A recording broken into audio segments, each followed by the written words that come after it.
Hope everybody's doing good during this whole coronavirus ordeal. Just down here working on the model railroad this evening, and thought I'd share a little something with you. Some of you may have already figured this out. If you have, awesome. But I make some of my own crossings. I use the same stuff I use for brown ballast. I use it to make my grade crossings. And my first layout, I really couldn't figure out how to get the rails clean where the ballast is piled up in the middle for your crossing.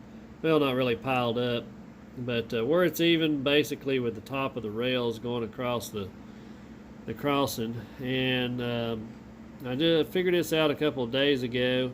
Really hadn't had time during the week to work on the model railroad because I drive truck, and things have got a little crazy here lately with deliveries and things like that. But anyway, I picked one of these up a while back.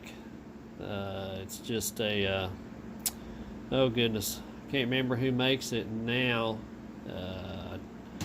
But it's basically just a track cleaner. One side, as you can see, it's not got a lot of grit to it, just a tiny amount. I know people say, oh, don't use anything abrasive on your nickel silver track. It'll scratch it, it'll put small scratches in the surface, it'll hold dirt. This really, I mean, let me get back in focus here. It's not, there's just the slightest bit of abrasion to it. And then the white side, well, it used to be white. I've been doing a lot of work with ballast, cleaning rails off after I get done gluing the ballast down. This side has no abrasion. It used to be basically just white. Now it's a little bit dirtier. As you can see, it's more gray. But what I figured out is that if you take and stand this thing up on its edge, because this was not working flat like this, it would just run across and it would grab the ballast, even though it's glued down. I glue all my ballast across crossings and everywhere. Everything gets glued to keep dust down. That wasn't working like this. It would just snag the ballast, and then I'd have to go in here and I have to clean out between the ballast and the rails. But I figured out, and like I said, some of you may already know this, but this was new to me. If you stand it on edge and you run it across on top of the rail, it doesn't catch anything except for the rail. And it does a pretty good job. And you run it across like that.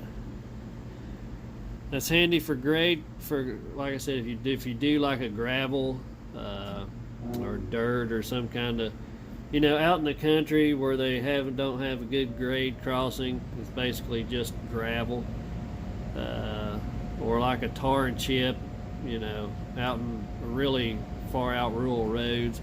Or if you've got an area like this where it's an industrial area where your ballast or your modeling, dirt filled in between the rails over a long period of time. It works good for a fairly long piece like that too. Like I said, I can just take this and I can put it right on top of the rail, stand it on its end, and just go all the way down through here.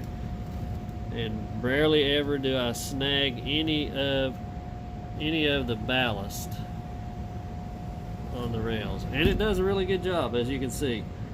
I can't remember where I got this from, or I know where I got it from. I got it from one of my local hobby shops here in Ohio, but I can't remember the brand. I'm gonna have to look it up. I got the package over here somewhere.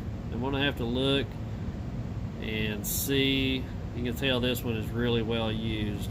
I've done a lot of track. I've probably got in all 300, 250, 300 feet of track I've used this on. It's about time probably for a new one. This one's getting pretty wore out, but yeah. So if you've been looking for some way to clean areas like this, the top of your rail after you've got done, you want to go back over it and clean the top of your rails off so you get good conductivity when you're running trains. Your engines don't stall on you. Hit a dirty spot and just stop. Try one of these.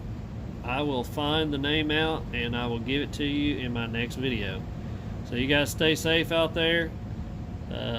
Happy quarantine, I guess, and we'll see you next time.